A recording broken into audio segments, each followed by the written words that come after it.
Bab 011. 64. Saat memperhatikan Davin dan laki-laki yang menjadi sopir tadi, kepala Ayu memang terus berpikir. Ia baru menyadari jika begitu banyak keanehan dari pria yang sudah menikahinya itu. Mulai dari uang untuk acara ijab kabul yang terbilang sangat besar bagi Ayu, mahar yang juga lumayan, datangnya perias profesional yang tarifnya bisa dipastikan tak murah, juga dengan berbagai pengeluaran lain yang menggunakan uang Davin. Seolah uang laki-laki itu tak pernah habis. Pun Davin selalu dengan enteng mengeluarkannya tanpa berpikir panjang seperti halnya Ayu yang keuangannya pas-pasan bahkan bisa dibilang kekurangan. Dan sekarang, Davin meminta orang menjemput mereka dengan mobil mewah. Yang membuat Ayu lebih aneh, orang yang mengantar mereka justru terlihat lebih hormat dan segan pada Davin. Ayu juga sempat berkali-kali menajamkan penglihatannya, ingin memastikan jika Davin membayar ongkos mobil tersebut. Nyatanya, sampai laki-laki yang kemarin diperkenalkan dengan nama Dani itu masuk kembali ke dalam mobilnya, Ayu tak kunjung melihat mereka melakukan transaksi pembayaran. Aneh. Ada apa ini sebenarnya? Gumam Ayu dirundung penasaran yang dalam. Tak menunda lagi, begitu Davin sampai di hadapannya, Ayu langsung menanyakan hal yang begitu mengganjal di hatinya itu. Tak ingin terlalu banyak basa-basi ini itu. Kamu ini sebenarnya siapa sih, Vin? Kok orang tadi kayaknya hormat banget sama kamu? Tanya Ayu dengan kening berlipat-lipat. Aku. Siapa? Davin menunjuk dirinya sendiri sembari tertawa lebar. Aku kan Davin. Orang yang sering dibilang preman yang sekarang sudah jadi suamimu, jawabnya. Pertanyaan kamu ini aneh banget. Lanjut Davin sambil geleng-geleng kepala. Terus kenapa itu sopir sampai bungkuk segala kayak kemajikan aja? Todong Ayu. Oh, itu. Itu tuh dia ngucapin makasih karena aku udah lebihkan pembayarannya, elak Davin asal. Pembayaran dari mana orang aku gak lihat kamu ngasih uang ke dia? Ayu terus memburu. Seolah tak percaya dengan pengakuan suami dadakannya itu. Ayu, kamu hidup di zaman makasih. Ini kan zaman modern. Semuanya serba canggih. Transaksi apapun gak harus selalu pakai uang cash. Transfer kan bisa. Mobile banking sekarang banyak. Tinggal klik, langsung beres. Timpal Davin dengan gayanya yang santai. Iya kalau ada saldonya. Kalau gak ada. Ayu mendengus pelan. Boro-boro ada sisa saldo yang bisa bertahan lama di mobile banking. Baru gajian aja udah langsung terbang lagi. Bayar kosan, keperluan pribadi, makan tiap hari, ngirim raya sama Aldi, abis deh, keluh Ayu panjang lebar. Astagfirullah. Bukan maksud mengeluh, ya Allah. Alhamdulillah, terima kasih, aku sangat bersyukur masih diberi jalan untuk mencari rezeki. Padahal di luar sana, masih banyak orang yang tak punya pekerjaan dan kelaparan. Ayu lekas meralat keluhannya. Ia khawatir akan tergolong menjadi orang yang kufur nikmat karena terlalu membandingkan dengan kehidupan orang lain. Hebat banget sih kamu. Meski sederhana, tapi tahu pentingnya bersyukur, puji Davin kagum. 65. Enggak juga. Kadang ada hilafnya juga.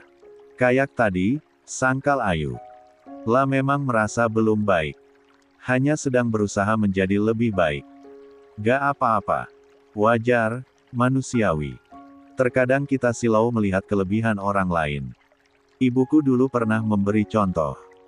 Katanya gini, misal kamu punya bos. Bos kamu itu ngasih kamu bonus 1 juta. Awalnya kamu pasti seneng dong. Pasti sangat bersyukur. Tiba-tiba kamu tahu kalau rekanmu yang lain ada yang dapat bonus 2 juta. Jauh lebih besar dari kamu. Mulai kan ada rasa kesal, kecewa, menggerutu. Kok bisa sih dia dikasih lebih gede? Rasa senang tadi berubah jadi iri. Rasa syukurnya juga jadi hilang. Padahal kalau dipikir-pikir, kamu gak rugi apa-apa. Kamu tetap untung malah karena dapat bonus 1 juta. Nah, sama halnya dengan hidup kita. Bosnya itu Tuhan kita. Makanya gak perlu lirik kanan-kiri. Fokus pada kehidupan kita sendiri. Kecuali untuk dijadikan semangat dan acuan untuk lebih sukses lagi. Panjang lebar Davin berkata. Sampai-sampai Ayu bengong mendengar wejangan Davin yang begitu masuk ke relung hatinya. Tak menyangka Davin bisa sebijak itu. Keren banget contoh yang dikasihkan ibumu. Pasti beliau orang yang sangat baik dan bijak, puji Ayu tulus. Iya, ibuku memang sangat baik. Lembut dan penuh kasih sayang. Sayangnya, orang baik seringnya dipanggil lebih dulu, timpal Davin dengan sendu. Sorot matanya menyiratkan kesedihan. Maaf. Aku gak bermaksud bikin kamu jadi sedih karena teringat mendiang ibumu, tukas Ayu buru-buru. Ia merasa bersalah karena telah membuat Davin bersedih. It's okay. Gak masalah. Sekarang kan kamu istriku, balas Davin sambil memasang wajah kembali normal. Kalau ayahmu gimana? Apa sebaik ibumu? Tanya Ayu penasaran. Kayaknya bentar lagi maghrib deh. Ini udah sore banget. Kok malah ngobrol di jalanan kayak gini? Davin mengalihkan pembicaraan. La mendongak, menatap langit yang mulai berwarna jingga. Oh, iya. Ayo. Sampai kelupaan. Ajak Ayu sembari melanjutkan langkah yang tinggal beberapa meter lagi menuju gerbang kosan. Tak ada lagi percakapan di antara keduanya. Mereka fokus berjalan sampai tiba-tiba ada yang nyeletuk menyapa keduanya. Pasangan Mesyefem udah kembali. Udah halal sekarang. Sindir beberapa penghuni kosan yang sedang berkumpul di depan sebuah teras kamar.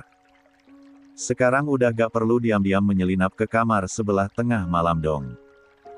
Kan bisa kapan aja, sambung seorang lagi diiringi gelak tawa yang lain. Sayang banget, cewek yang kelihatannya lugu bisa-bisanya berbuat asusila. Makanya jangan lihat tertipu penampilan. Tertutup belum tentu bisa menjaga diri. Siapa tahu cuma topeng.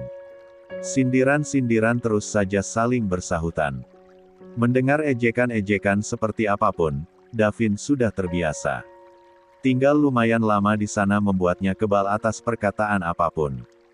Mulai dari preman madesu, berandalan, cowok urakan, semuanya dianggap angin lalu. Tapi kali ini, ejekan itu sangat keterlaluan. Terlebih bukan hanya dirinya yang jadi sasaran. Tapi juga Ayu yang masih berdiri di sampingnya dengan suara mulai terisak. Ya, Ayu begitu malu. Ia yang sedari awal tinggal di sana dianggap wanita baik-baik dan tak pernah neko-neko, bahkan keluar malam saja hampir tidak pernah, kini harus mendengar hinaan yang begitu memalukan. Pasangan Mesyefem, wanita gampangan, akan mulai tersemat padanya. 66. Tangan Davin mulai mengepal. Giginya saling gemelatuk dengan rahang mengeras. Dadanya kembang kempis menahan amarah yang sudah sampai di ubun-ubun. Beraninya kau. Hardik Davin geram. Ia langsung menyambar kerah baju laki-laki yang berkata tadi dengan tatapan amarah. Tangannya yang mengepal sudah terangkat hendak melayangkan tinju pada wajah laki-laki yang usianya di atas dirinya. Astagfirullah, Vin. Jangan. Ayu lekas mengambil tangan Davin lalu menurunkannya. Sekali lagi aku dengar ejekan merendahkan seperti itu, jangan harap aku kasih ampun. Kalau perlu, aku akan kasuskan ini ke polisi dengan pencemaran nama baik. Dan video yang kalian semua tuduhkan asusila itu akan aku bawa ke ahlinya langsung. Untuk meyakinkan kalian semua kalau tuduhan keji kalian itu tidak benar. Ancam Davin tak main-main. Kalian boleh mengataiku preman, berandalan, urakan, atau apapun itu terserah. Tapi kalau kalian berani merendahkan Ayu dengan kata-kata tak pantas, kalian akan berhadapan denganku. Karena Ayu sekarang istriku. Wanita yang harus aku jaga dan lindungi, lanjut Davin dengan menggebu-gebu. Oh, iya, satu lagi. Jangan kalian pikir karena aku bukankah orang kaya dan tak punya kuasa, aku tidak bisa mewujudkan peringatan dariku tadi. Ingat, Orang yang sakit hati bisa melakukan apapun. Bahkan yang tak terduga sekalipun. Dengan tegas, Davin kembali mengingatkan. Jari telunjuknya bahkan dengan tegak mengacung di depan wajah-wajah yang tak berani bersuara tersebut. Sudah, Vin, sudah. Ayo. Ayu menarik lengan Davin agar segera berlalu dari sana. Ayu tak ingin keributan itu sampai keterusan. Apalagi menimbulkan perkelahian. Ayo. Ayu kembali menarik tangan Davin lebih kuat karena laki-laki itu belum juga beranjak. Mata Davin masih menatap satu persatu wajah orang-orang yang baru saja mengatainya dan Ayu. Kali ini Davin menurut. La melangkah mengikuti Ayu yang masih menarik tangannya dengan kencang. Berjalan menyusuri jalan di mana kanan dan kirinya dipenuhi kamar-kamar kosan. Sementara kamar kosan Ayu dan Davin berada hampir di ujung. Setelah sampai di depan kamar kosnya sendiri, Ayu baru melepaskan tangan Davin. Ayo buruan masuk, ajak Ayu setelah memutar anak kunci.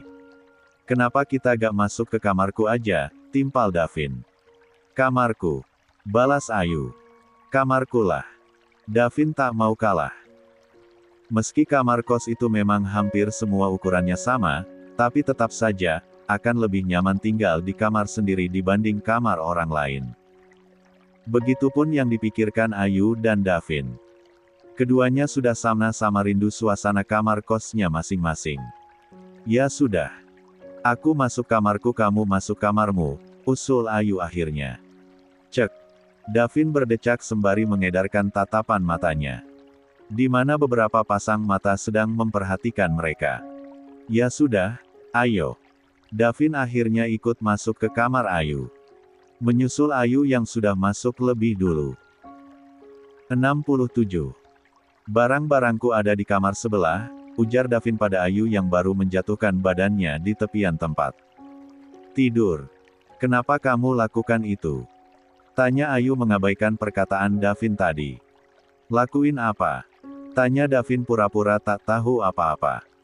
Itu yang tadi. Pakai acara ngancam sama kekerasan segala, balas Ayu. Terus aku harus diam aja gitu dengar kamu direndahkan kayak gitu. Kamu sendiri yang bilang waktu dikatain juragan Rahmat kalau aku harusnya lawan, jangan diam aja. Nah sekarang aku melawan, timpal Davin. Tapi gak segitunya juga. Apalagi sampai mengancam. Khawatirnya mereka takut, terus malah minta kita pergi dari sini. Aku mana punya uang buat sewa kamar kos lain. Lagi pula, cari kosan di daerah sini itu tak semudah membalikkan telapak tangan. Kalaupun ada, budgetnya belum tentu sama, ujar Ayu mengungkapkan kekhawatirannya. Sorry. Habisnya aku kesal banget sama mereka. Padahal kita udah berusaha untuk menepati surat pernyataan dengan menikah dalam waktu dekat. Padahal kita gak melakukan apa yang mereka tuduhkan. Masih juga dikata-katain, gerutu Davin. Sudahlah kamu gak perlu khawatir. Kalau ada apa-apa, biar aku yang turun tangan langsung, lanjut Davin berusaha untuk menenangkan Ayu yang nampak begitu resah. Ayu menghela napas panjang. Ya sudah. Mending kamu ke kamar kamu dulu Gih. Aku mau mandi dulu. Gerah, pinta Ayu yang ingin mendinginkan kepalanya. Oke. Nanti abis mandi, aku kesini lagi. Aku gak mau dengar omongan-omongan tak enak lain dari orang-orang tentang pernikahan kita. Davin baru saja bangkit dari duduknya saat suara riuh di luar kamar itu tertangkap telinganya. Ada apa? Ya, rame-rame di depan. Tanya Ayu keheranan. Davin menggendikan bahu. Biar aku lihat, timpal Davin sembari melangkah lalu membuka pintu. Matanya sedikit melebar melihat beberapa orang yang bertikai dengannya tadi membawa serta Pak RT ke sana. Ini dia Pak RT. Sudah masalah dengan melakukan tindakan asusila, ini malah berbuat kekerasan. Pakai ngancam segala lagi. Meresahkan. Mending suruh pindah aja dari sini, beber laki-laki yang kerah bajunya dicengkeram Davin tadi. Iya, Pak, mending suruh pergi aja dari sini, biar aman. Yang lain ikut menimpali. Benar itu, Pak RT. Betul. Pergi saja. Suara-suara itu terus saja bersahut-sahutan membuat kebisingan di area kosan. Sudah hentikan. Tolong jangan berisik. Jangan mengganggu ketenteraman warga lain. Pak RT menenangkan. Begini ya, bapak-bapak. Kosan ini mempunyai pemilik dan pengelolanya. Mereka lebih berhak menyuruh warganya pindah daripada saya. Jadi lebih baik, kita diskusikan dulu dengan pemilik atau pengelolanya, lanjut Pak RT memberi saran. Tak ingin gegabah mengambil keputusan seorang diri. 68. Saya ada nomor pengelolanya Pak RT. Kalau pemiliknya kayaknya gak bakalan mau tahu tentang hal ginian. Soalnya katanya orang penting, ujar seorang warga. Ya sudah. Silakan hubungi dan minta untuk segera datang ke sini, timpal Pak RT. Orang itu menurut. Langsung menghubungi pengelola kosan di depan warga lainnya. Katanya dia langsung meluncur sekarang, lapor orang tadi setelah mengakhiri panggilan. Hanya dalam waktu beberapa menit, sebuah motor sport berhenti tepat di dekat para warga yang masih berkumpul. Dia turun lalu meletakkan helm di atas jok motornya. Ada apa ini? Tanya pengelola kosan yang usianya tak terlalu muda. Lebih baik kita bicarakan di dalam, sahut Pak RT langsung. Mbak Ayu, pinjam kamarnya sebentar boleh? Tanya Pak RT pada Ayu. Tentu saja Pak RT. Silakan. Ayu menyahut sopan. Ayo nak Davin, ikut ke dalam. Yang lainnya tunggu di luar, ujar Pak RT. Pak RT, Davin, dan pengelola kos masuk ke dalam kamar Ayu lalu menutup pintunya. Sementara Ayu sendiri menunggu di luar dengan perasaan yang tak bisa digambarkannya. Malu, khawatir, bingung, cemas semuanya bercampur menjadi satu. Andai mereka benar-benar diharuskan pergi dari kosan itu, kemana dia akan pergi? Pikir Ayu.